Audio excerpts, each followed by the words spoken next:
everyone. Welcome to Patron Hangout number 173.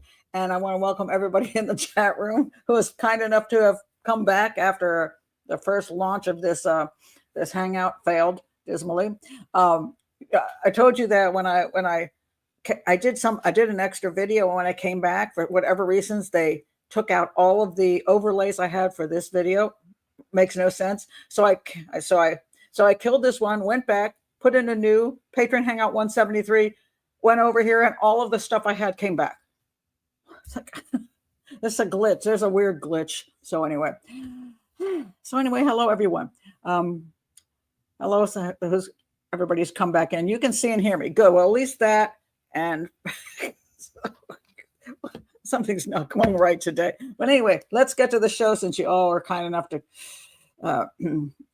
come back. So anyway, it's one of those days. I have them a lot. And I want to again wish you, hope you had a Merry Christmas. I had a great one with my family. And if you're celebrating Hanukkah, that started also on Christmas, which is interesting, a rare thing. And so happy Hanukkah to all of you who are celebrating that. And I want to show you a picture, a holiday picture from our party. And there it is. Those are my daughter's dogs. So you can see all of them. That is, so we have over there, it's a cockapoo on the left. You see two German Shepherds and a Cane Corso. And I think that's a pretty cute picture. Yes, Christmas was fun. Rough. Yeah, they were, she made on Christmas Day, she made some prime rib, and the Cane Corso is now 100 pounds. He's not even a year old. His head is above the table, so he just comes and was grabbing our food plate. You couldn't leave your plate there because he's gotten too big now, and he's not well trained because he's still a puppy. So, but yes. Anyway, all right, let's get on with stuff. All right, so bunch of interesting things to talk about. All right. I want to just say one thing about Luigi Mangione. Remember good old Luigi Mangione? He's got a great name. Unfortunately, he's becoming an anti-hero. And it's kind of sad, the reason that he's becoming a martyr to certain people. And before I start, I want to read you a little bit from this thing called, it's called Luigi Mangione, A Martyr for Losers. In case you don't know, he's the guy that shot, assassinated essentially the CEO of, it was, which one was it? Which healthcare organization it is? Insurance. And Brian Thompson. And a lot of people, I did a bunch of videos on this, and one of them was about the glee everybody felt about, the guy, these insurance companies are ripping us all off, and we're not so sad about this guy getting killed. Which is, that's how much hatred people have toward the insurance companies.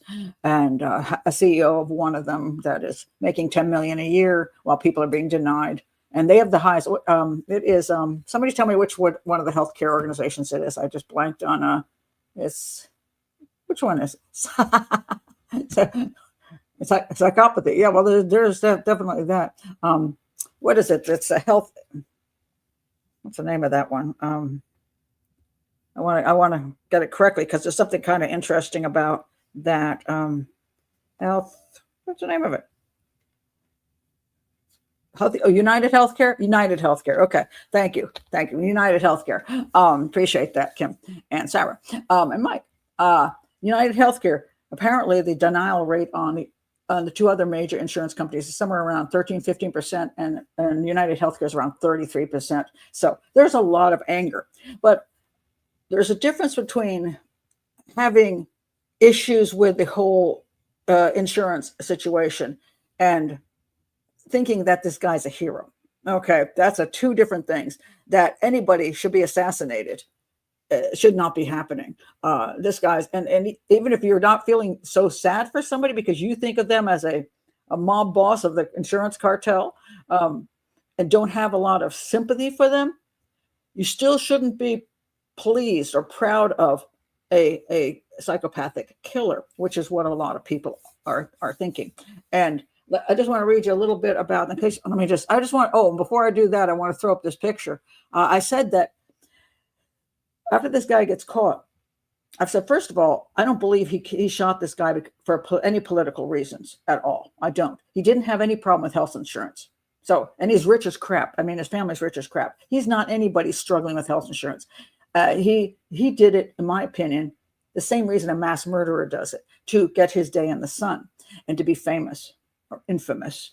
And I said, people are like, oh, well, now he's gonna suffer now. And I said, being that he's likely a psychopath, he's going to, once he gets arrested and goes to trial and all of that, he is going to play a new game. He's going to feel proud that he's famous now, and he's going to enjoy himself. And people said, oh, no, that's not true. I said, you're going to see him smiling. And look, here's the pictures we see now of him. I mean, that guy looks really sad, And here he is looking sad again in court. I mean, wow, he looks happy. I mean, it's a heck of a big smile. So I think he's already, that's what he now is famous. He's probably eaten it up for whatever reasons in his pitiful life. In spite of the fact he had everything going for him. He had money. He had great education because he went to private school, and he had a good job and everything. But that if you have some issues, that none of that may be enough for you. You still don't have enough. People don't respect you enough. So I want to read you this little bit. This person said, this was written by a person named Matt Booz, and I'm just going to read you a piece of it. I thought it was just brilliant, actually. A healthcare assassin, Luigi Mangione, or simply Luigi, as he's becoming known as he is now known by his online fangirls and fanboys, has lifted the veil on a corrosive, youthful nihilism.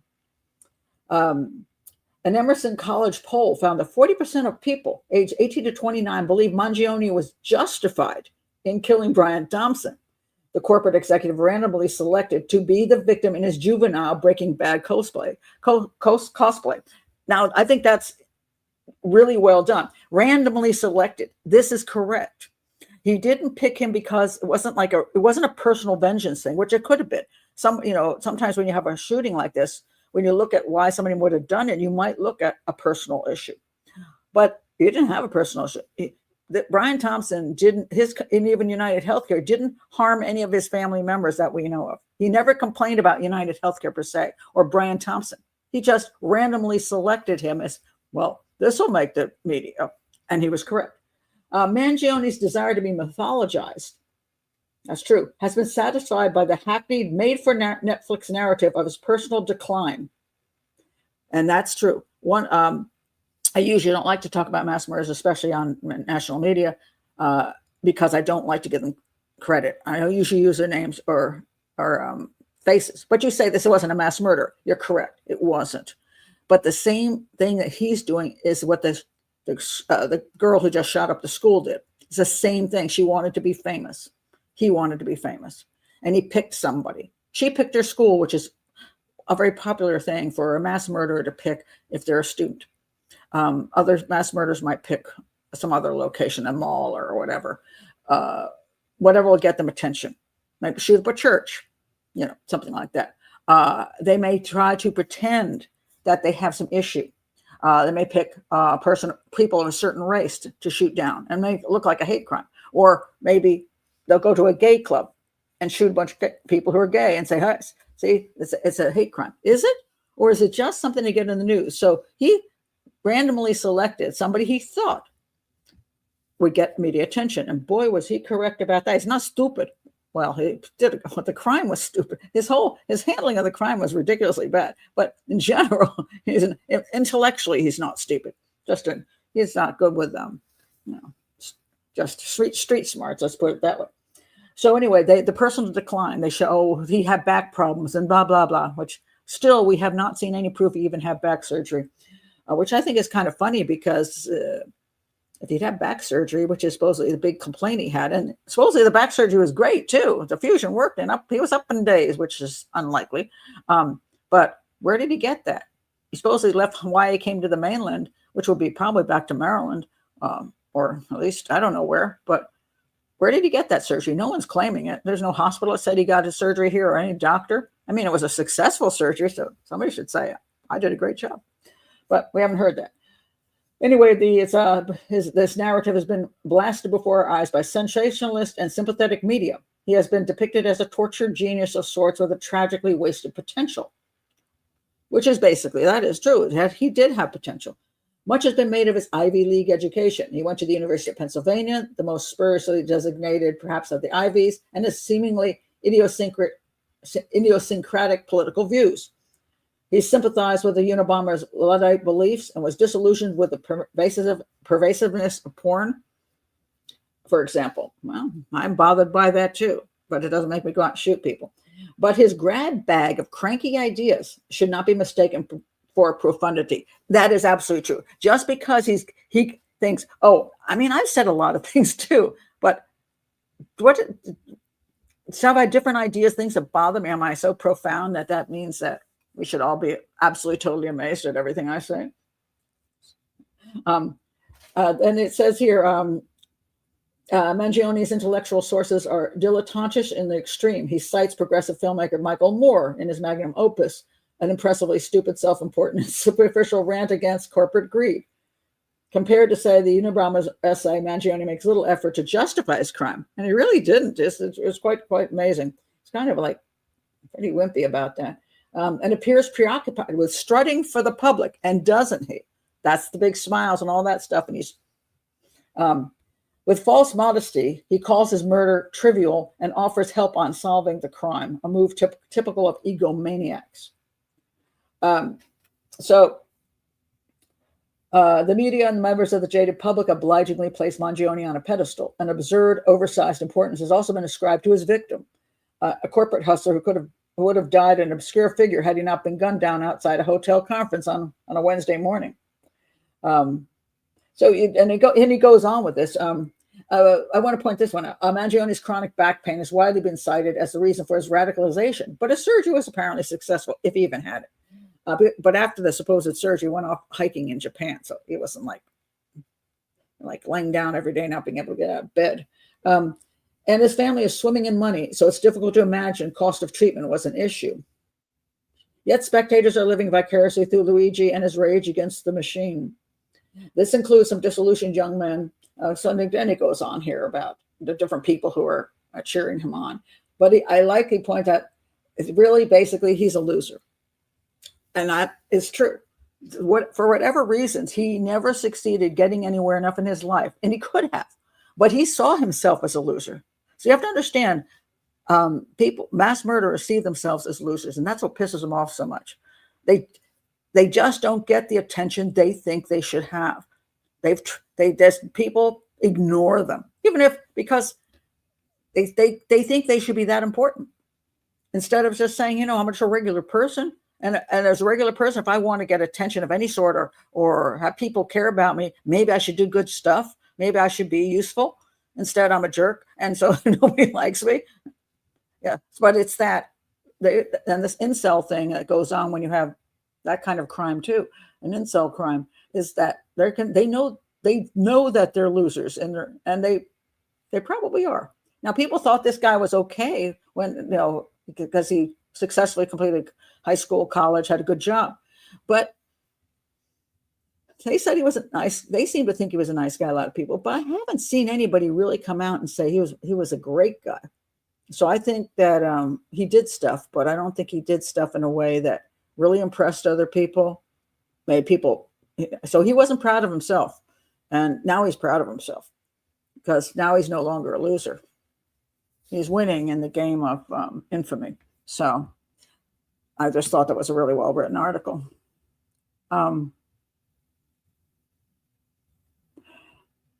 Let's see.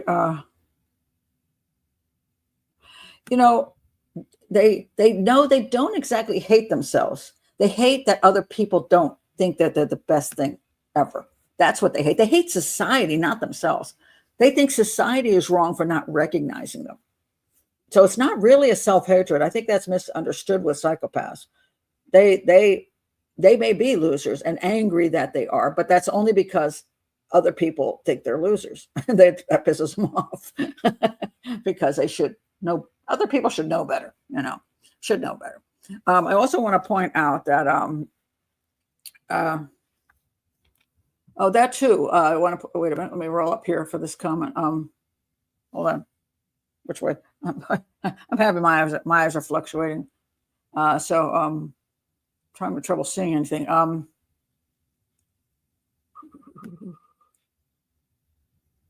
I want to say Benny said narcissistic and grandiose. Yes, I want to. That's all psychopaths are narcissistic, but the grandiose thing is a big issue with psychopaths, as opposed to people who have some narcissism but don't have necessarily grandiose thinking. But they want that grandiose thinking. Sometimes when you interview, like for example, or talk to somebody who's like a psychopathic, well, it doesn't have to be a serial killer, but just say a psychopath in general. Sometimes they'll tell you grandiose stories like, well, they're always something like, well, I was in something like I was a Green Beret. I was in Iraq. I'm something big, something important. They're not just going to say, no, I work at the gas station. They'll come up with something. Some of them will say, I'm in witness protection, because that makes them fascinating and interesting and grandiose. Again, you must be very important to be in witness protection. So they love the grandiose thinking about themselves, and that's what they like to tell other people, those kind of stories. But again, you get to the point where they really want to be grand. And sometimes they get grandiose thinking, which includes homicide, because that's a pretty big thing to do. And a lot of people will call mass murderers and serial killers cowards. And I always thought that was a stupid thing to call them. They're not cowards. They're pretty damn brave. They're evil as hell, but they're pretty damn brave. I mean, to go and kill somebody is not really, because you didn't, they're saying they're cowards because they didn't deal with life. Well, you could look at it that way, but their actual act isn't cowardly. It takes a lot of guts and balls to be able to go in to a place and shoot everybody down and possibly die in the process, or maybe kill yourself afterwards. I mean, that's really not so much of a coward thing as just an anger and a rage thing, that they want that moment to be that famous person. And so therefore it's worth it to them to do that. They want that grand moment in the sun. And so that's what they do. So, and the girl, by the way, I wanted to mention her. I'm not going to mention her name, or she was a real mass murderer. But I wanted to say something about what they did write about her, which is correct. Finally, somebody did the correct thing. I kept saying, what's her motive? What's her motive? It's like the same motive this guy had, to be famous. Get it through your head, guys. So you stop looking for these other motives. So the Wisconsin shooter motive was to seek infamy.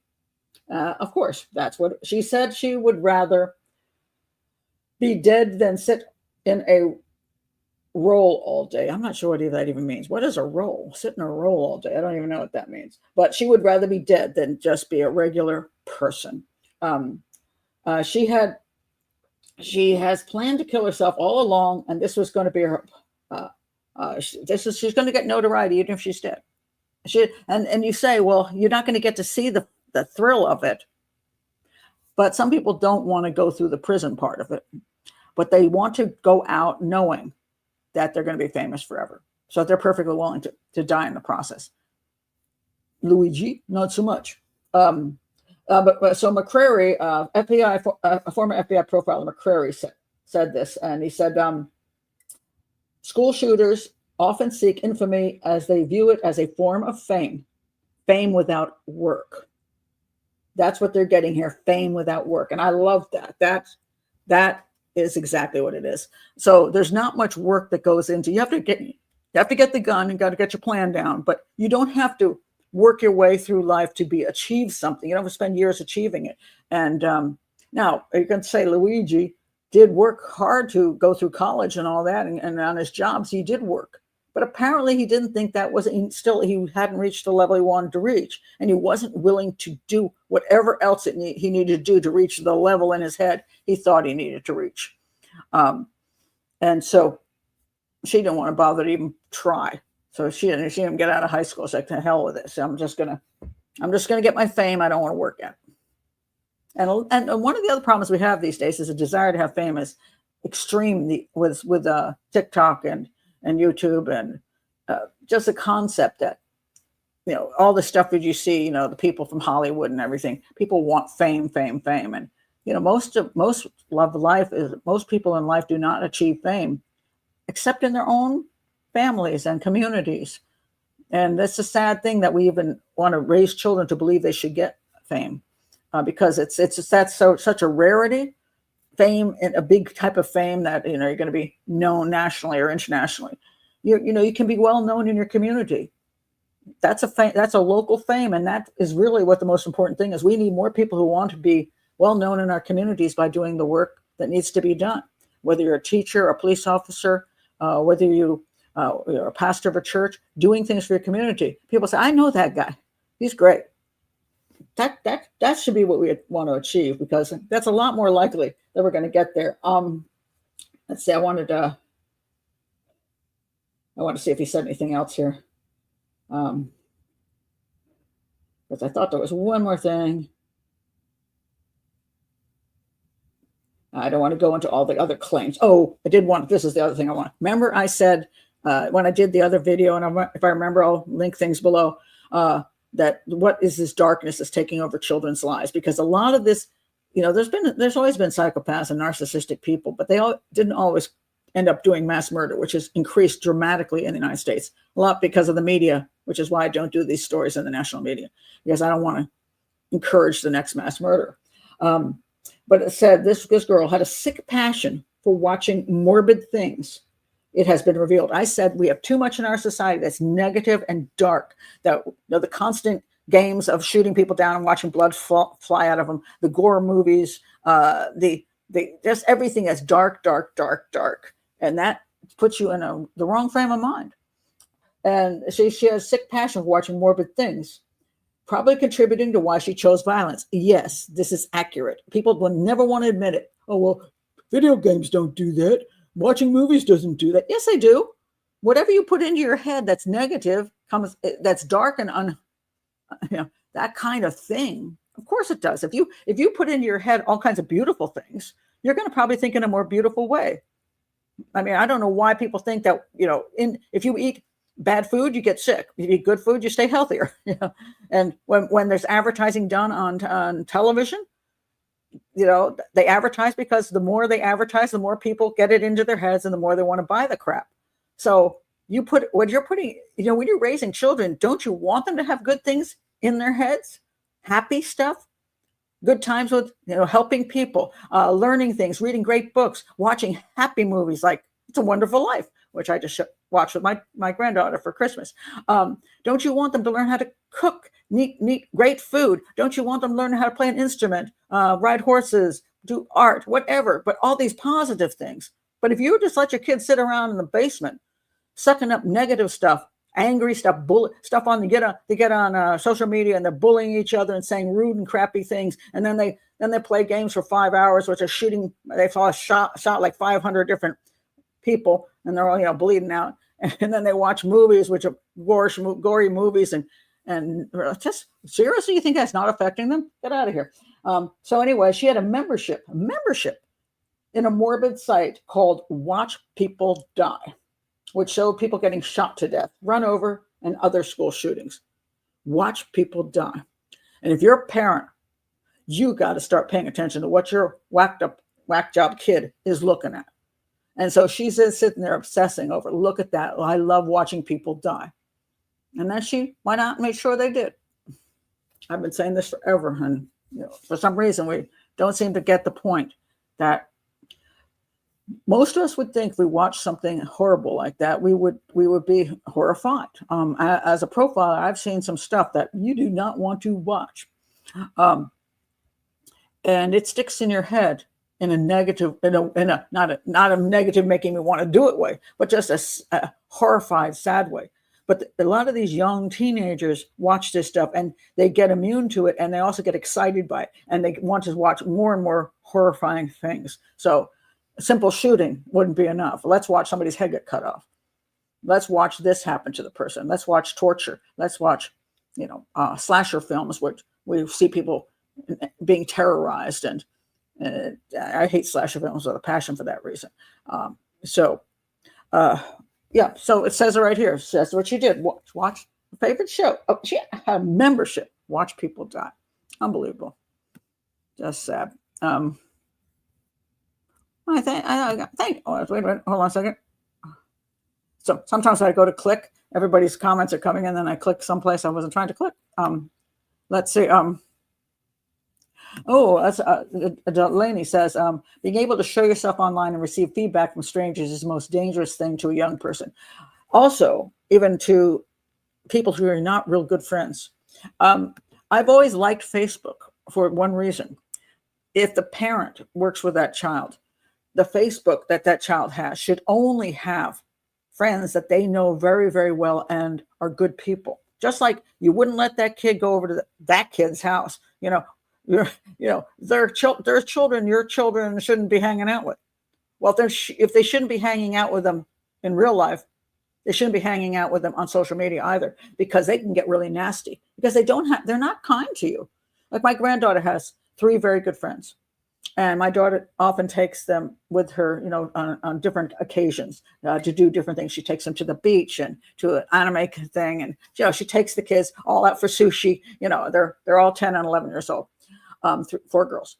And she says, I take the girls because of their good behavior, that they're respectful to me and they're respectful to my daughter.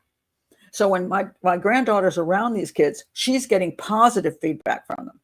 But if she goes on social media and all these kids from maybe some bully kids from school or whatever, some kid she doesn't even know pops in because the parents have allowed her to have friends who she doesn't even know, then they start saying things. And, some of them are adults that come rolling in too. You never know, that start going down the sex thing and all that. So they're getting all that negativity in through social media. And it's a very, very dangerous thing. And we need to put some kind of controls over that.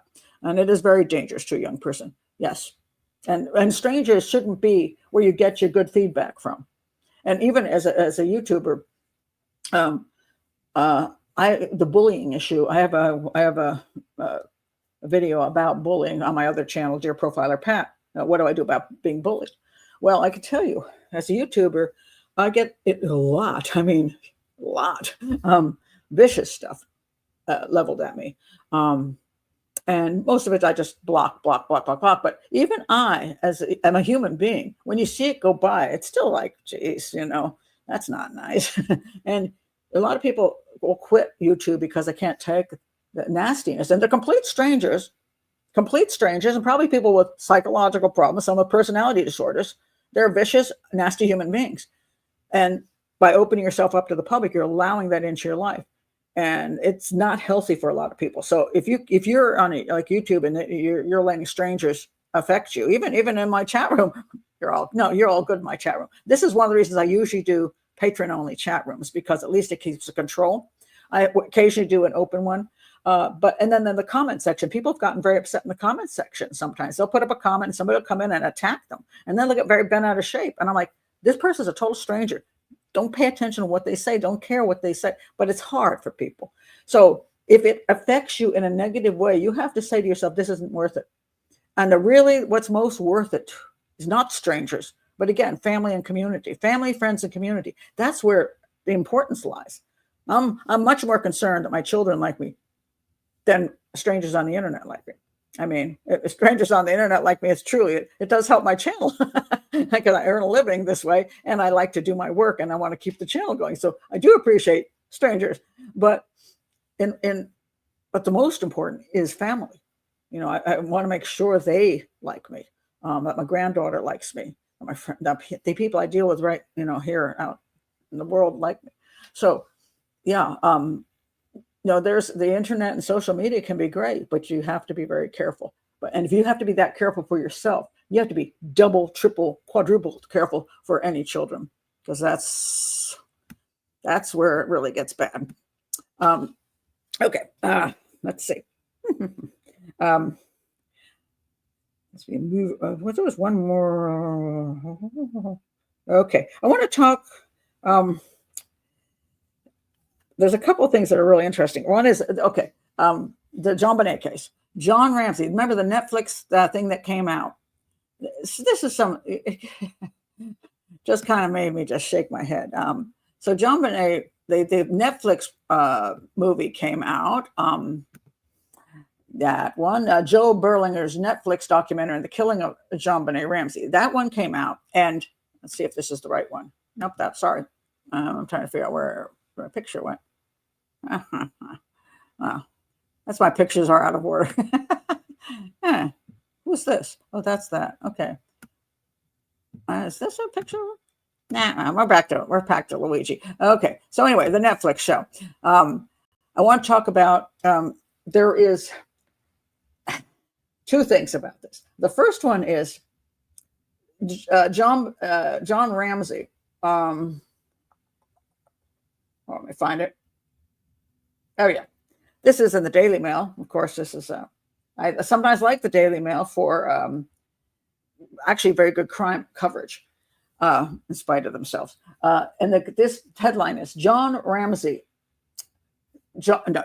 Ramsey's father received bombshell letter. I love the word bombshell. Every time I see bombshell, you know it's a bunch of garbage. Bombshell letter naming his daughter's killer after the Netflix documentary.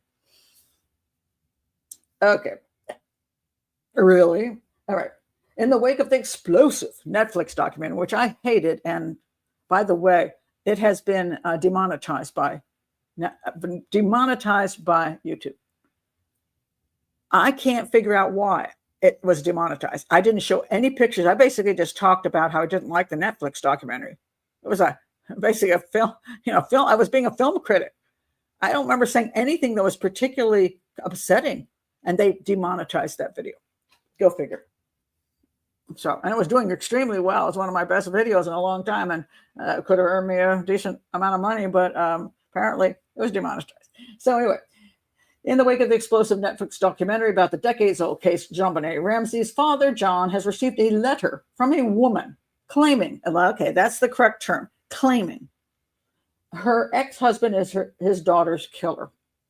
John Ramsey said he immediately followed up on the tip, but is yet to hear back from the mystery sender. Based on all this publicity recently, I got a letter from a lady saying, my ex-husband's a killer, and I've kept this inside as long as I can. Please, please call me. Okay, first of all, I don't know how many people will call up and say their ex-husband, ex-boyfriend is a killer. Happens in every single case. I've received phone calls. People, I think my ex-husband's a serial killer. Oh, my ex-boyfriend killed this person. I mean, a lot of this stuff goes on. So how this ended up in the media makes me wonder about John Ramsey yet again. Why is he bringing this to the media's attention? This one tip. Some woman calls up and says, my ex-husband killed your daughter. And he's like, he's called her and he's yet to hear back. So you have a zero clue the woman has anything reasonable to even say, that she even lived in the area. Their husband was even in the area. What did she found his, I don't know. He found photos of JonBenet when he was doing something to her. What the heck? He's got nothing, and yet it's in the media. We reached out to her, but she didn't answer the phone, so I don't know. We shared at this point with a private investigator. Well, it's not news. It shouldn't have become news. But I like John Ramsey wants to always point out that it's not family. Somebody else out there did it. So I wasn't too pleased about that. But there's another article, which I really like. This one is, oh, come on. Don't you dare disappear on me. Oh, here we go. All right. This was a great article. I think I will link it. Netflix owes Boulder police an apology for a vindictive JonBenet documentary. Miniseries ignored facts to vilify the investigators who worked to get justice. Yes, they did. Joe Berlinger's new Netflix documentary on the killing of JonBenet Ramsey is sure to become a favorite. Yeah, it will. Villains? Eager to learn. I'm not sure what word even means. Okay. I don't know what that word means. Hold on a second. I can look up this word. Have you ever run into a word you're like, I haven't seen that word before? Hold on a second. Now I'm curious.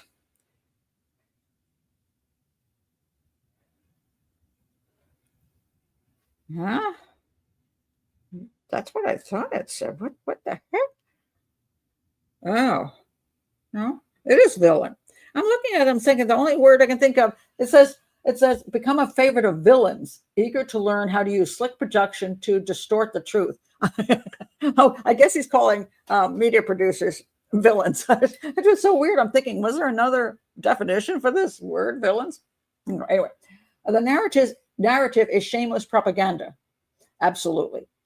Designed to smear honest police officers who took on the Colorado establishment to get justice for a slain girl. Yeah. For decades, they've been a scapegoat because the complexities of the case are easy to misrepresent, and because Colorado law prohibits investigators from revealing evidence during an ongoing criminal investigation, preventing officers from defending themselves. Absolutely. Going further down, the vitriolic attack, especially against Steve Thomas, and it's like he has a desire to have revenge against law enforcement, some form of revenge, with his past criticism of the American justice system and his view that too many people, innocent people, are incarcerated. So he's coming from a certain agenda, and he's trying to say, the police are bad. That's what he's trying to say. Mr. Berlinger's social justice activism notwithstanding, the officers working on the JonBenet Ramsey case were guided by the evidence. They were brave enough to ignore enormous pressure to essentially let this case disappear. So, in an intellectually dishonest, it is intellectually dishonest to portray the Boulder Police Department as incompetent for focusing on the Ramseys when parents are commonly involved when their children are killed in their home. Parents such as Mark Klaas, whose daughter was murdered in 1993, are often questioned first. Unlike Mr. Klaas, who hounded police to solve his daughter's case, the Ramseys hired a public relations firm. They waited 4 months to meet with a detective after intense negotiations with their defense attorneys. Yes, the Ramseys, you can say that people act differently, but the Ramseys and the McCanns act so differently that anybody who's been a detective or a profiler will see the red flags going up and saying, there's a chance that they are innocent, but gosh, they're sure making it difficult for us to think that way. Their lawyers, hired within a day after JonBenet was killed, demanded that the interview be no longer than an hour, that John and Patsy Ramsey be interviewed together, and that any statements they made to the police previously be provided before the interview. That was a lot of requirements there. All right. And this I liked. The documentary's thesis that an intruder killed JonBenet partially relies on unidentified foreign DNA found on the body, but ignores the fact that many experts, including me, have assessed the biological material so minuscule and degraded that is most likely unrelated to the crime. Also, that the DNA was touch DNA, supposedly matching possibly two males and a female. And unless you believe a trio went in there, including a woman, and did this to her, you're out of your mind. So, and then she talks about the ransom note, that they have enough experts thought it was definitely Patsy's writing. And it goes on with a few other things that were concerning. So I'll link that. Thank you for doing this. I really appreciate this guy's writing. And that's the whole Netflix documentary. It was appalling. Reminds me of Making a Murderer, another appalling Netflix documentary, which was so biased and so defense oriented that they completely ignored evidence and then tried to portray everything as this poor guy. He didn't kill Teresa. He just got framed by the police. Benjo says, yes, the grand jury indicted them, but they were so rich and famous, they escaped justice. Yeah. Very, very concerning.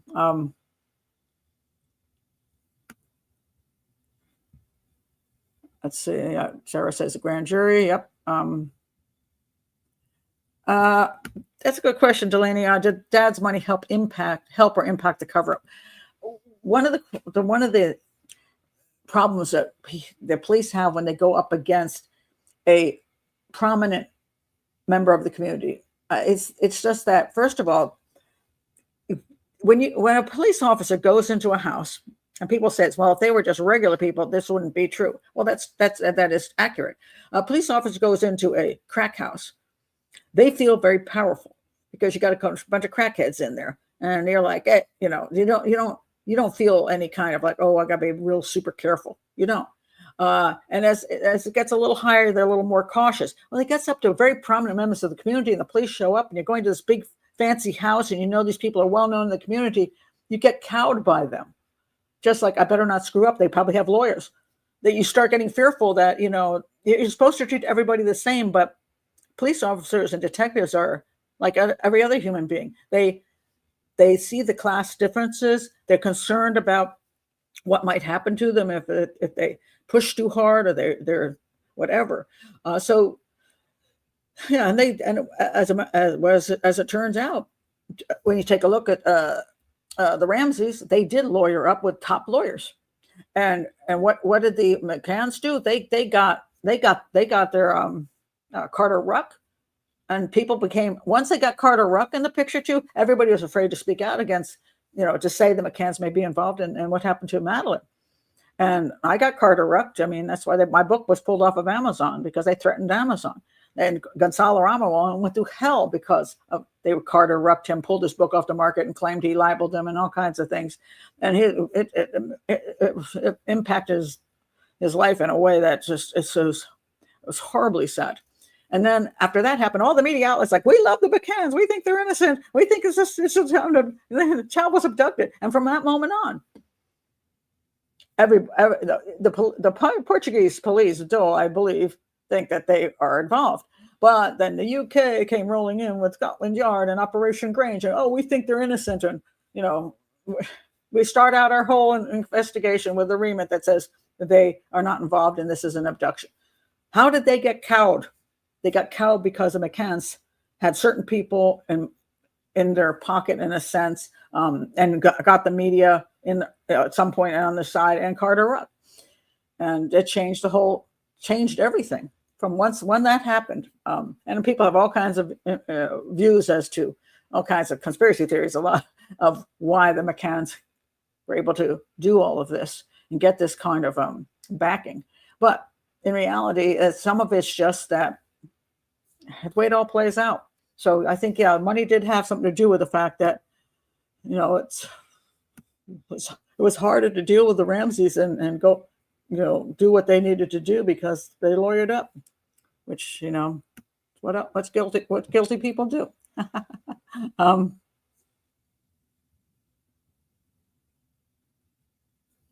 Trying to see some of your.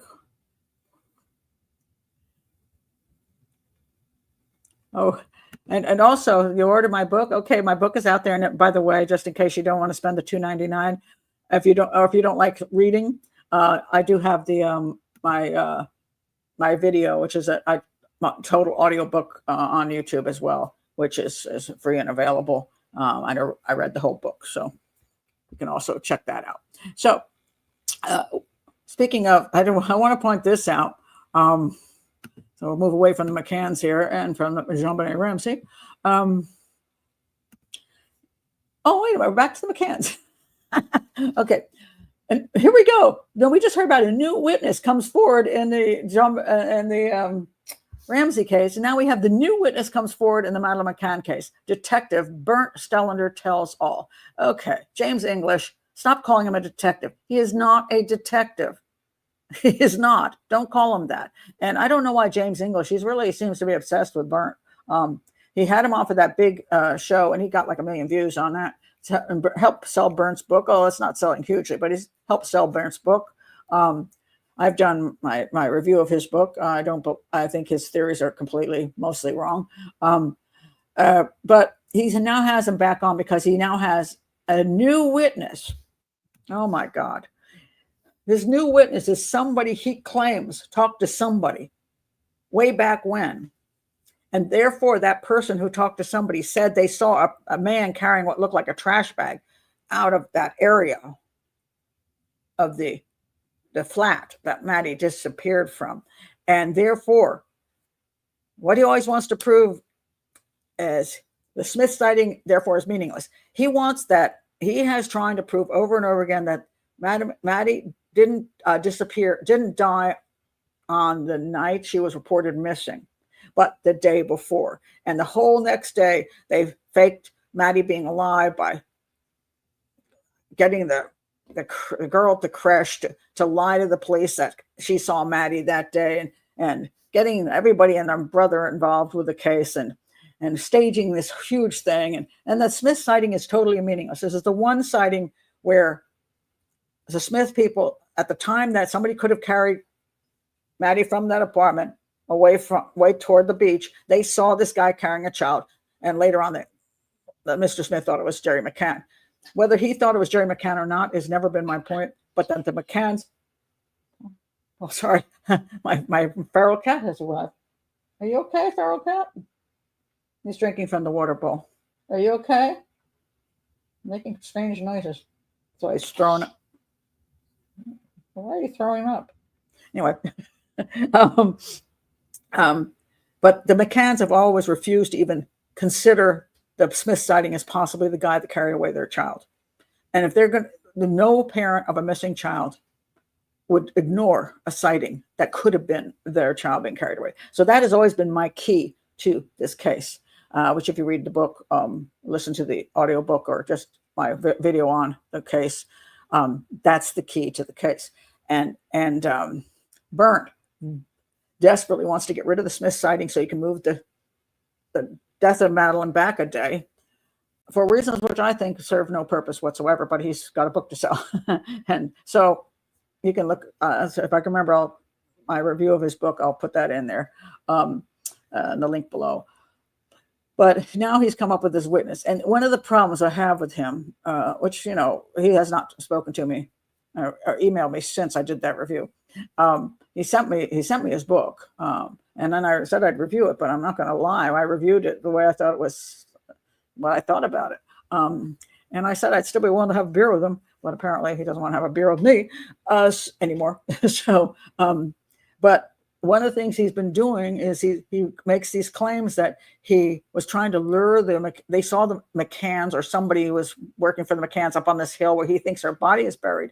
And he's put up these cameras. He's trying to catch the McCanns. Well, if he's trying to catch the McCanns, why do you put that out there to the public so the McCanns don't come now? You can't catch them. It's all nonsense. It's this kind of stuff. And so now he's got this supposed witness, which is unproven. It's unproven anybody was ever on that hill that he videotaped. He's never shared the videotapes. So he's claiming things that he's not proven. And he can have a theory. If he wants to have a theory that she died the day before, many people do. And he has a theory, which I think is ridiculous because it involves like 14 different people. And Jerry's not going to involve 14 different people. That's just nonsense. The last thing you want to do when you accidentally killed your kid, which is what my theory is, accidentally killed your kid by overdosing them, and that you don't want to involve any more people than you have to, because you loose lips sink ships type of thing. And if you want to control things, you only involve if you could just yourself, that would be the best. But if you involve anybody else, you're going to keep it down to a dull roar, not 14 different people helping you out, running all over town, lying for you and thinking you're going to get away with that. That's stupid. So I don't agree with his theory. I think it's nonsense, that she was killed one day and then they faked her being alive for the next 24 hours and staged all kinds of stuff. That's just ridiculous. Nobody does that. That's not the way people work. So, but that's a very popular theory, and he's gone with that. And he keeps trying to say this is the way it is. Well, he can have that theory. Again, it's okay. His whole book is 800 pages, and you can get it on Kindle on Amazon, because I told him to put it there. I was like, no, people don't. The book was too expensive. Kindle's cheaper, and he did. You can read the book and you can look at his theories. He explains his way of thinking, which I appreciate. I just don't think his thinking is logical. But he explains it very detailed. He has that right. What I'm bothered by is the claims that he has these videotapes. Some of these claims that he makes, which I just don't buy are true. And now that he's made this claim, I can either, prove it, or don't say it's true. Don't say this is true. If you've got videos of anybody on that hill that's linked to the McCanns or the McCanns, prove it.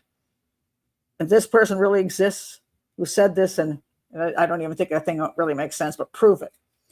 Don't keep oh, this big secret thing here. And so this is what I have. I'm doing this. No. So I've lost a lot of, in the beginning, I'm like, okay, give the guy a chance, but I'm having issues with his claims. Wasn't the friend Jane who saw someone but didn't mention it for hours have some reason to not offered up info? She didn't want to upset the McCanns. So yes, Jane, I don't want to get in the whole case, but Jane was the one who claimed she saw somebody. And by claiming she saw somebody carrying away the child, this gave Jerry an alibi. That was the whole point. And then she supposedly, after she saw this guy, didn't tell, after Madeleine was discovered missing, she didn't tell the McCanns, oh, I saw this guy running down the street with your kid, so that they could go to know what happened. And she claimed later that she just didn't want to upset them. And Kate forgave her because she's a good friend. So I have all that in the book. Yeah. So I guess I don't want to get into the whole case. So, but,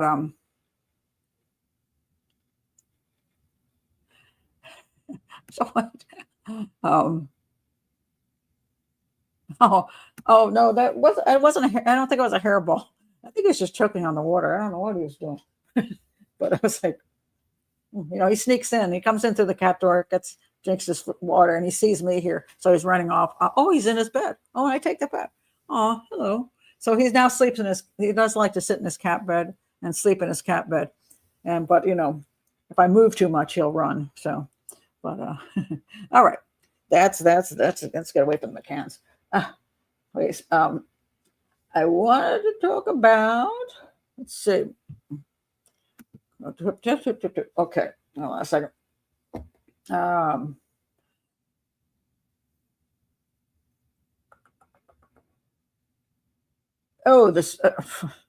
New York subway murder. Okay. The New York subway murder. This is that horrifying murder where this guy lit a woman on fire. They caught the guy. It says and this is I think some of my pictures. Oh, here he is. Here's the picture I was looking for. Okay, Sebastian Zapeta, accused of setting a woman on fire inside a subway train, appeared in court. All right. I want to point out why, and then I want to point out the victim issues, because the victim thing has there's a big, huge hoax going around the internet. Sebastian Zapeta Khalil, a Guatemalan migrant with a history of erratic behavior due to substance abuse, has been charged with first-degree murder and arson for setting a woman on fire while she slept on a Brooklyn subway train. His roommates, a second. Seriously? Am I going to freeze? Hold on a second. Thank you. Okay, here we go. He said that his roommates describe him as a heavy K2 and alcohol user with altered but nonviolent behavior when sober. Okay, so he was staying at a homeless shelter. And I used to interpret when I was doing a sign language interpreter. K2 was a heck of a thing, and it was very popular within the homeless community because you can get it really cheap. Basically, it's put on a little cigarettes or whatever, and it whacks people out. Something serious, horrible stuff. And so it's a synthetic drug. You smoke it, and so very, very dangerous stuff. And yeah, so he's been caught and all of that. And he actually, after he set her on fire, he actually took his coat and fanned the flames. I mean, it was unbelievable. And she was just standing there. There's a horrible video on Twitter, and she's just, or X now, she's just standing there while he's fanning the flames, and she's just holding on. People are like, why isn't she doing anything? Why is she just standing there? And people have a lot of theories about that. Like, why didn't she drop and roll? Why didn't, but instead the person was fanning her. But now there's all kinds of conspiracy theories going on about why the police haven't said who the victim is. So this is a woman, supposedly. It's a generated image, AI, circulated on social media, falsely identifying a woman who was killed in an attack on a New York sub. She's a fictional woman named Amelia Carter. She ain't even real, but it has millions of views. Goes viral, absolutely goes viral. And there's a whole story I'm having, things are just not, there we go. Okay.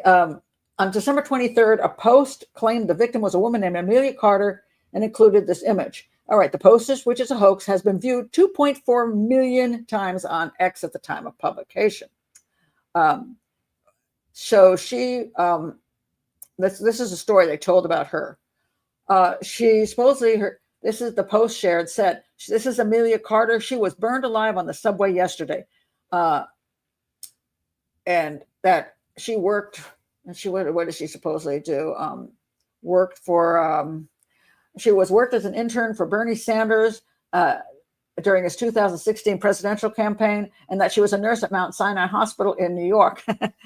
Now, and the whole conspiracy thing is, why aren't they telling? Why is the major media not putting out this woman's name? Why are they hiding this? Now, why would they? Come on now. If a nice young woman who's a nurse and is known who she is was burned up on the subway, it would make the news in a flash, and the family would certainly say that's our daughter. And it's like very obvious why they haven't identified this person. It's because they don't know who the person is that was burned on the subway. Supposedly she was sleeping on the subway, and her reactions are extremely slow. So I'm going to guess that she's homeless and has also alcohol and drug problems. And he found her an easy target. And so he lit her up, and she was probably so not understanding what was going on that she couldn't do anything to then protect herself or put out the flames herself, roll on the ground, do whatever she needed. She just was in basic shock and not understanding what was happening until it was too late. They're still looking to find out who this person is, because if a person is homeless and burned up, it's very hard to figure out who they are. So that's why there's no identification of the subway victim, not because anybody's hiding anything. Just silly, just really silly. I mean, I'm like, so when I did see this on X, I saw that come through and I'm like, get out of here. I mean, I knew it was a hoax like right up front because I went over to major media and it wasn't there. And I'm like, there's no way that this wouldn't have been everywhere if this was this girl. And I also thought that she was sleeping on there. Now, it doesn't mean that a woman's coming home from working at the hospital and she might fall asleep on there. I could get that, but she'll probably have a quicker reaction. So something is wrong with the person who was lit on fire. And I would say drugs and alcohol, whatever. She's just not responding. Maybe fentanyl or something like that. Who knows? But it was.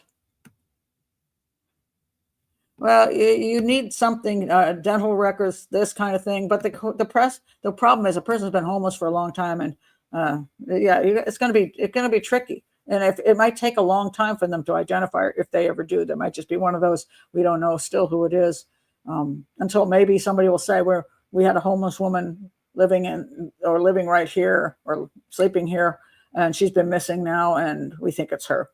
They might finally figure it out. Bath salts. Yeah, bath salts are a nasty little thing. Cause people to try to eat other people's faces. Yeah. Again, drugs that don't harm. Drug use is a victimless crime. Get out of here. It is not. It is not. And here's a little interesting thing. This fellow. Was it this one? Yeah, there he is. Okay, this guy.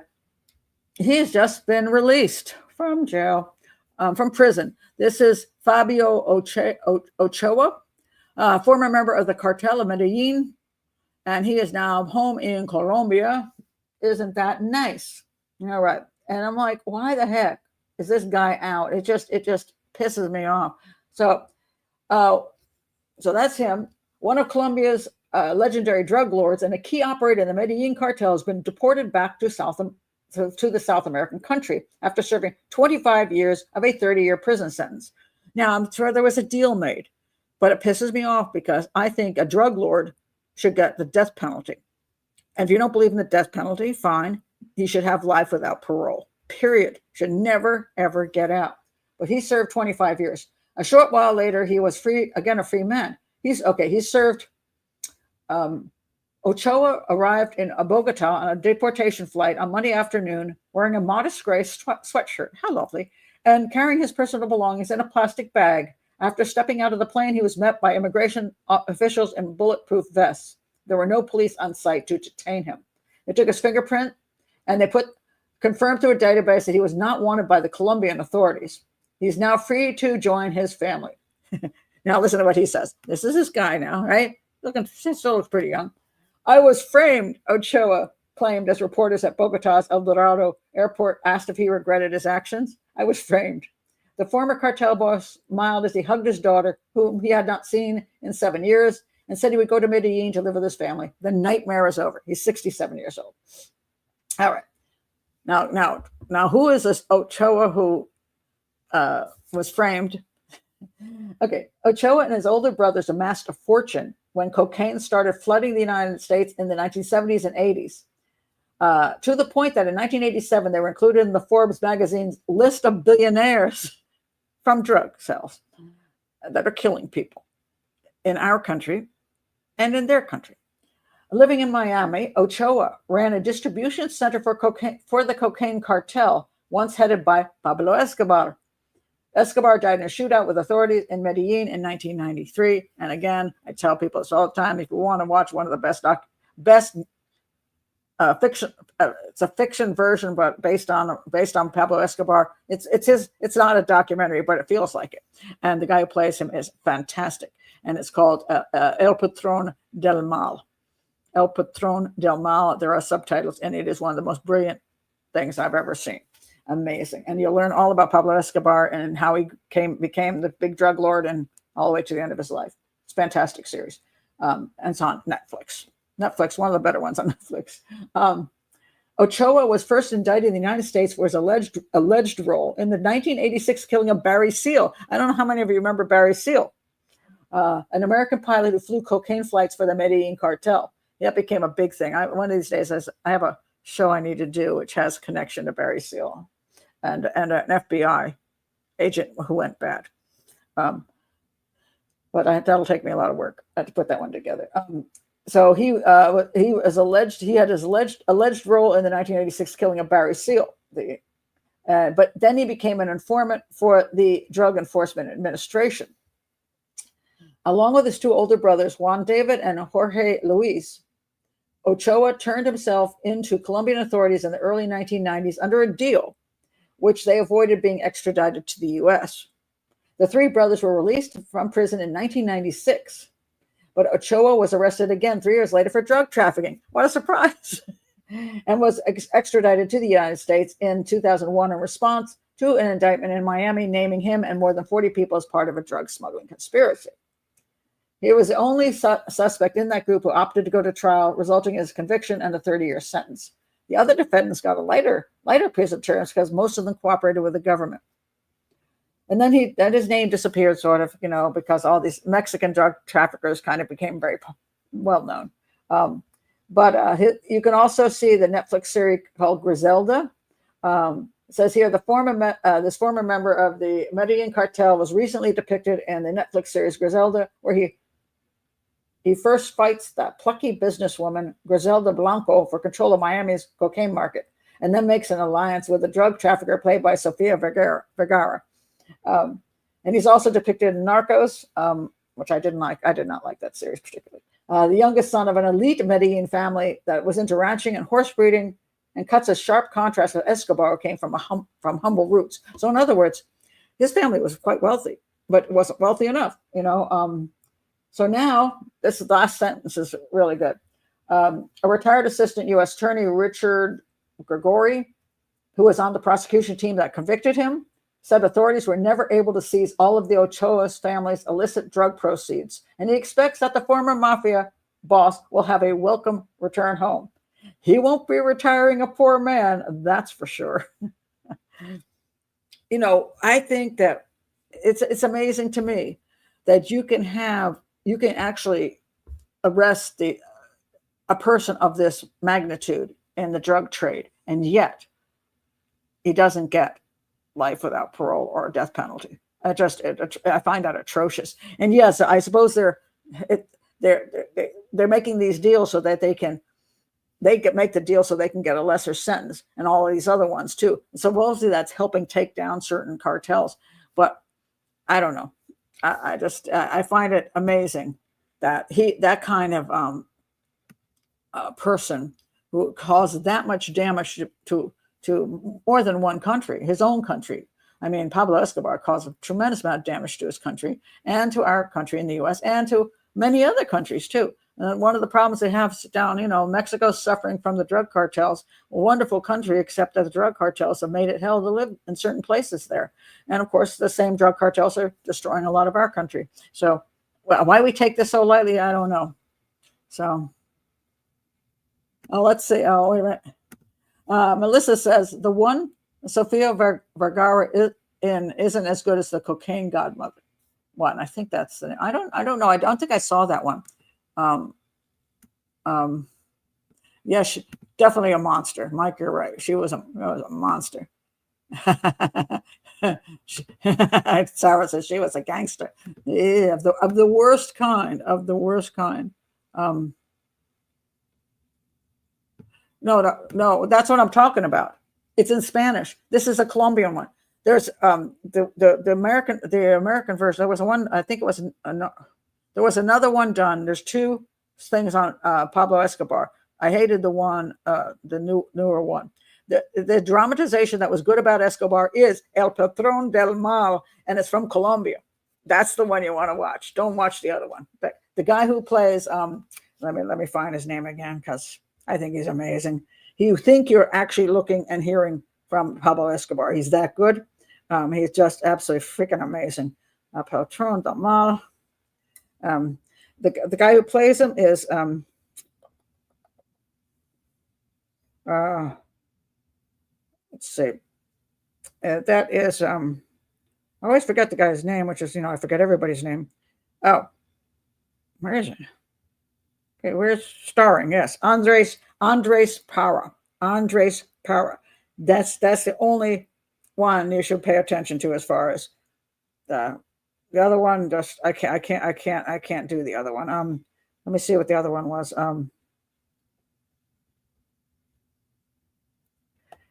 Because there's two.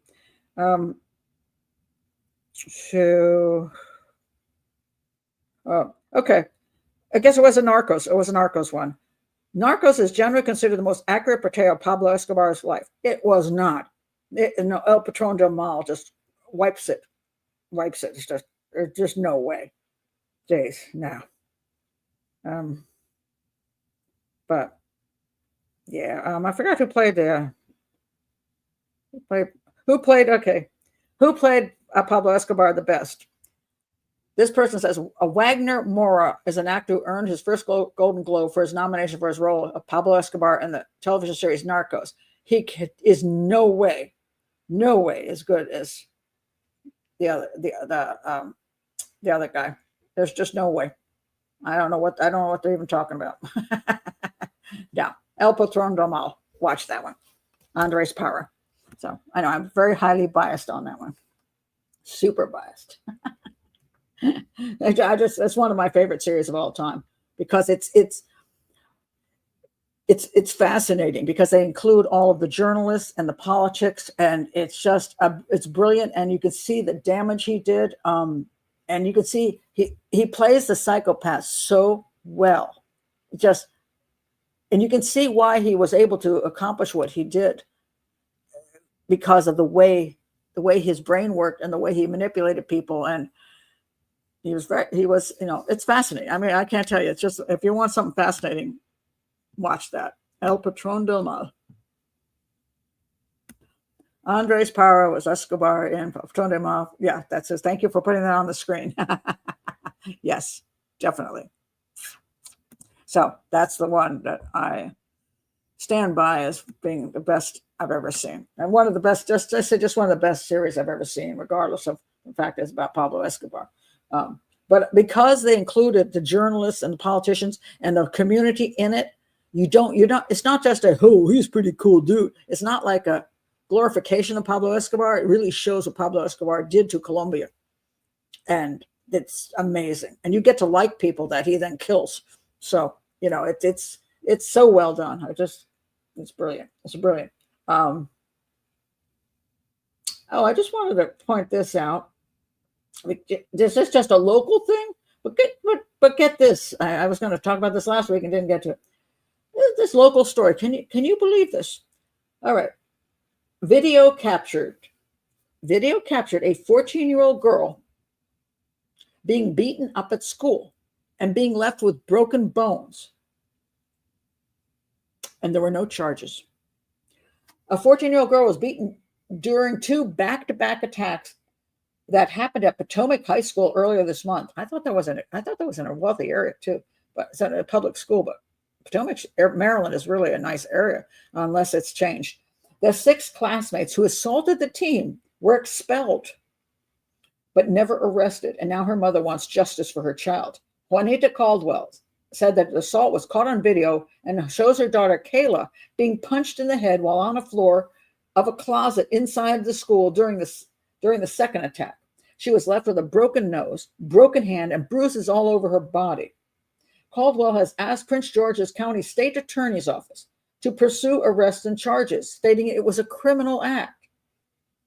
In a statement, the Prince George's County School District said that appropriate disciplinary action was taken, but would not confirm the specifics. The safety of our student is top priority. Yeah, really? Okay.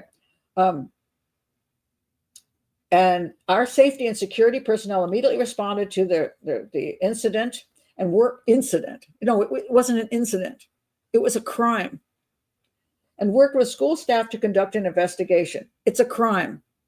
The police should be doing that investigation. Administrators were in contact with the student's family throughout the process, and appropriate disciplinary action was taken. No, appropriate disciplinary action is arrest. Caldwell said that the attack targeting her daughter was premeditated, and the other incidents had happened before. This was not a random act. The ringleader punched my child at Thurgood Marshall Middle School. So this child was stalked. Even more disconcerting for the Caldwells is the person who attacked her lives in a nearby complex. Even if they were expelled from school, they could walk around here and attack my child at any time. My child could be going to a trash can. My child could be going out to the ice cream truck, and they can attack my child. And that's the reason I want the arrest, and I want them now. And so Prince George's County State's Attorney Asher Braveboy spoke out about the incident. Our office has been fully aware of the very devastating and unfortunate incident. Crime. Do you not know just an incident and a crime? Somebody gets beaten to a point where they have broken bones. That's a crime. That occurred at Potomac High School. And she's now determining next steps. Should the matter be referred to our office from the Department of Juvenile Services? Should it be referred? Then we will take appropriate necessary steps to hold everyone alleged to be involved responsible for their actions. Unbelievable. So when this happens at a high school where a child is assaulted, this should immediately be a crime. My son was assaulted when he was 6 years old. 6, 7, 8. Maybe he was 8 years old, somewhere around there, 7 or 8 years old. He was assaulted at a church Bible school. And they called me up to tell me my son had fallen and had broken out his 2 adult front teeth that have grown in. But when I went there, there were witnesses that said he never fell, that when he went to the water fountain, as he reached for the water fountain, a kid came up from behind him and kicked his feet out from under him and smashed his face in. And that's how he broke his teeth. That was not an incident. That was an assault. And it was unbelievable that this particular church who ran this thing, they didn't want to pay the insurance on it. They just called it, well, it was just first they tried to lie that it was actually an accident. It was unbelievable. I was shocked. Obviously, we did not continue going to that church for Bible school. But I actually talked to the mother, and she got the kid to actually write a letter saying he assaulted my son. And she had asked him why he had assaulted my son. Was he causing you? Was he bothering you? And he said, no. He said, well, what did he look like? And it was kind of funny because her son was, I'm thinking he was maybe Hispanic. I'm not sure. But she was thinking racially that my son was going to be a different race than her son, or look different from him for some reason. Something. Was he black? No. Was he white? No. What do you look like? You look like me. he actually said that to my son is biracial. This one, and so it's like, but he actually said to his mother, "He looked like me." So the kid looked like you, wasn't bothering you. You just decided to kick his legs out from under him and get his teeth broken. He said, "Yeah, I'm going to be a little psychopath in the making," but it was not an incident. It was an assault. And to be called, well, there was no charges. He was a kid, so there were no charges. The church did pay up, at least to some extent, and he could get fake teeth and all that. So to call this attack of this girl that ended up all these broken bones an incident is insulting and wrong. So.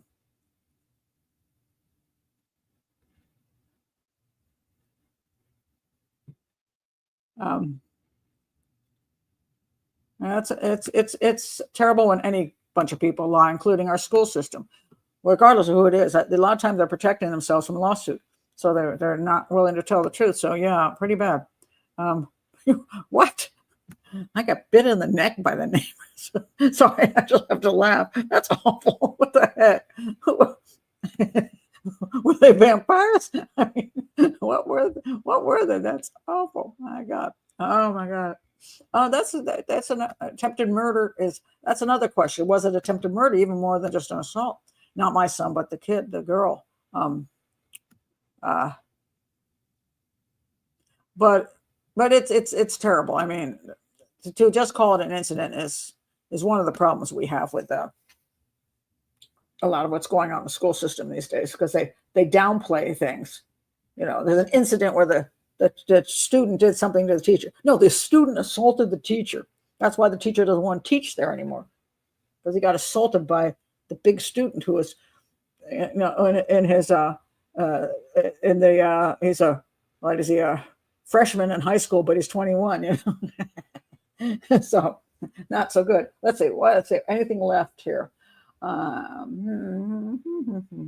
Okay. This was just a fun one that was sent over to me, right? Let's see if I remember to put this thing up here. No, I didn't. So I'll do that one next week.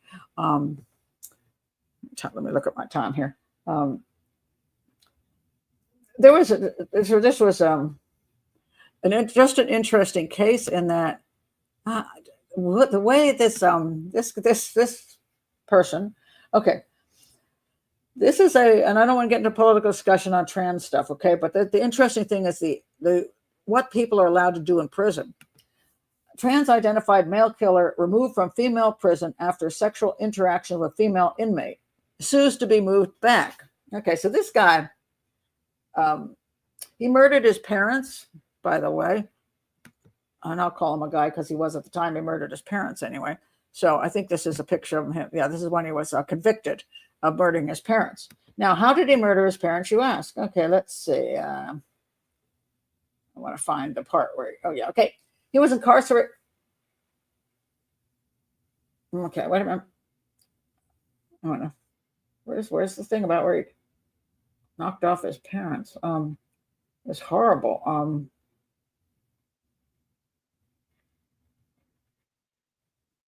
Okay, at the age of 19, in 2008, he was found guilty of aggravated first-degree murder and the stabbing death of his father and the bludgeoning and strangulation of his mother in their home. Nice guy. Anyway, so he killed, supposedly, now this is kind of interesting. Supposedly when he killed his parents because they'd been charging him $1,000 for rent and were prepared to evict him from their home. That is a pretty high rent. I mean, if he's renting just a room, I'm not sure why it should be $1,000, but I don't know. Maybe it included other stuff like food. I don't know, but that's pretty high. But anyway, they want him out of the house. His parents had given a deadline, and they needed to die so he could have what he felt he was entitled to. The expert witness, Dr. William Grant, testified that he believed Kim had no conscience and diagnosed him as displaying symptoms of antisocial personality disorder, which is another word for psychopath, as evidenced by he was supposedly he supposedly was labeled bipolar at some point. Wasn't taking his drugs. His sister said he was super dangerous. He was having disputes at the home. There were fights breaking out. The sister said that he suffered from bipolar disorder. He was fascinated with zip ties and remarked he slept with a knife under his pillow, which he then used to kill his father. Nice guy. And then after he killed his father, he cleaned up the crime scene and then stole the debit card and withdrew $1,000 and went shopping. Like the Menendez brothers, So regardless of his excuse for killing the people, his parents, he still goes shopping. So anyway, so then he gets put in prison. So he first is put in, let's see the things he did. Hold on, I gotta go back now. He was incarcerated at the age of 18, and said he was bullied by the other inmates that perceived him to be homosexual or effeminate. He says, I survived 2 attempted sexual attacks at Walla Walla. Each time I was able to physically defend myself and ward off the attacks. I knew that if I had not fought back, I would have been raped. I feel that I was targeted for these because of my effeminate appearance. He said he was heckled, catcalled, hit on, objectified, sexualized, and stalked by men, and received nearly constant stream of notes from other inmates for propositioning him for anonymous sex in the shower. I believe all of that's true for this character. Why? Because he was young, he was slim, and maybe he was effeminate, and you become a target. And there's a whole lot of sex that goes on in prison. Some of it is consensual, and some of it is rape. A lot of sexual assault in prison. And the kind of funny thing is, it doesn't really matter what prison you're in, whether a female prison or male prison, sexual stuff happens, consensually or not. So he doesn't want to be in the men's prison because he's being beaten up, he says he actually hadn't been raped. He just said he thought he was going to be raped. So then he says he's changed his name to Amber. And let's see. Now he says also, then he was transferred in 2021 to a female prison. And he said it was a massive improvement because he could truly live and be seen as a woman. However, he was caught having sex with a woman, sexual intercourse with a woman. So he still had male parts and was able to have sexual intercourse with her. So people I don't want to get into whether it's a man or a woman, whatever that stuff is. So I'm not going to go there. But while being held at the WCCW, he began receiving electrolysis for facial hair removal on the taxpayer's dime and was placed on a wait list for genital surgery. He claims he received genital surgery shortly after being transferred back to the men's prison after having engaged in sexual interactions with a female inmate at WCCW. So it's like, okay, here's my thing. First of all, I don't know why there obviously is a huge problem with sex and sexual assault in prisons, as there is a huge problem with drug use in prison, and a whole bunch of gang stuff in prison, and running a cartel out of prison, whatever you're involved in. It's amazing what people get away with in prison. But my theory is this: when you go to prison, if you want to live the way you want to live, and if you want to have whatever medical things you want, whatever surgeries you want, I don't think the prison should be providing that. If that's something you do as a free person. When you go to prison, the only thing they should provide for you is enough sustenance to survive. That's it. And medical care, if you have an actual, having appendicitis, you should get surgery for appendicitis. If you're sick, you should get medication. You should not get any kind of surgery that's chosen or any of this other stuff. So there's a whole bunch of this stuff where people get to go to prison and say, okay, for my mental health, I need to get these the surgeries or whatever I need to make my transition. I'm sorry, you shouldn't be in prison then. It's kind of simple.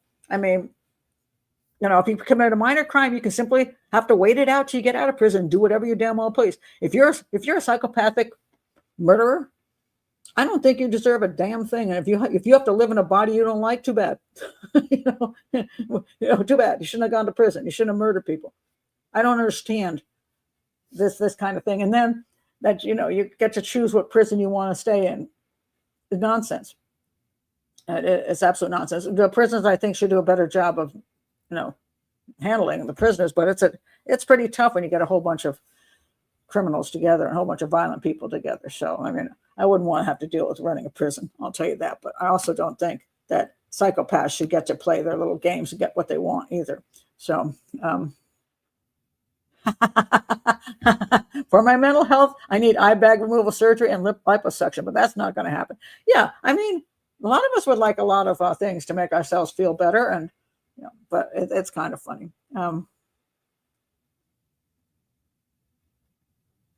I say I don't want to get into the politics of it. I will get in trouble probably. But my thing is, what you can argue outside of prison, whatever your politics are, whatever your belief system is as to what the trans thing is, I'm not going to get into it on my channel. But when you go to prison, screw you. That's what I say. You have no. That's why I don't think that. That's why I don't believe when you're in prison you should be able to marry. You shouldn't be able to date. You shouldn't be able to have sex in prison when you have this where your mate is able to come. You marry some woman that you met on the internet through the prison dating system. She comes there and you get to have sex with her and she gets pregnant and you get to have a baby while you're in prison for a serial homicide. I think this is nonsense. I think you should be provided with the basics of survival in a prison, but your connection to the outside world, depending on what level you're at, should be highly limited. And certainly you shouldn't be able to make all these requests for things, because if you wanted to have freedom, you shouldn't have done the damn crime. So yeah, if you do the crime, do the time, and shut the hell up. You shouldn't be given all these kind of advantages. But I think it's atrocious, and my money is going to pay for that crap. So that is probably true. People in prison sometimes have more rights than people outside. That's true. That's why some people will commit a minor crime to go to jail just so a place to stay and get some medical help. If you can't pay for your insurance, you might want to be in prison. Anyway, that's my last thing I'm going to do today. I just thought that was an interesting one, and the fact that he was off having sex in the women's prison with his male parts is kind of just interesting. but I guess he did want to be around women. I don't know if he wanted to be around women because he really believed he was a woman, or because he wanted to have sex with those women. Because if he's interested in women, he doesn't want to be around the men, right? So that's crazy. So, I did, Sarah, and congratulations. Yes, I'm going to comment back on that, but yes, congratulations. That's awesome. I think that's amazing. Let's see, not specific. Pat has recommended several books, which I am currently building my profiles library with. Best I can think of is Stanton Salmonhouse, Inside the Criminal Mind, 100%. One of my favorites. When I start my third channel, I'm going to do my third channel, which is just going to be the criminal profiling school, when I have the energy to do it. And one of the things I'm going to do in that is I've already picked out my favorite books, because I read hundreds and hundreds of books. Okay.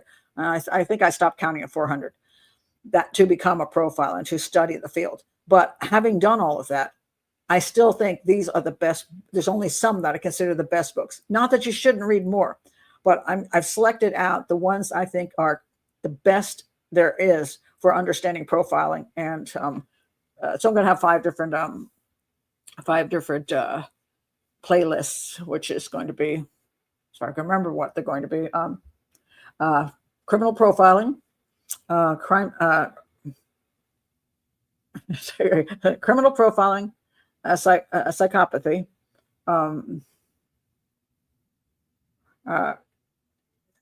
crime scene analysis, serial crimes, and what's the fourth one? What's the fifth one? Good Lord. What's our fifth one? There is a fifth one.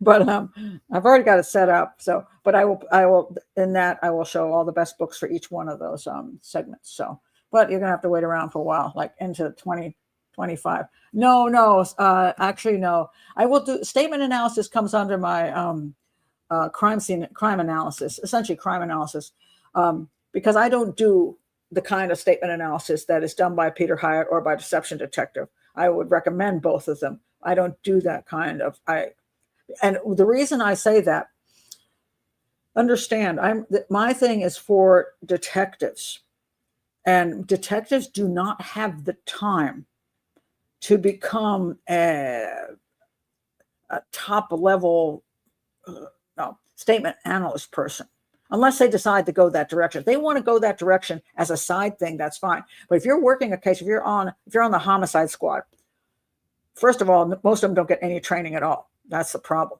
And so my idea for my online thing is that they can go to these different segments and get basic information about what they need to know in all these different issues. So what is a psychopath, for example? Why is that important for you to know?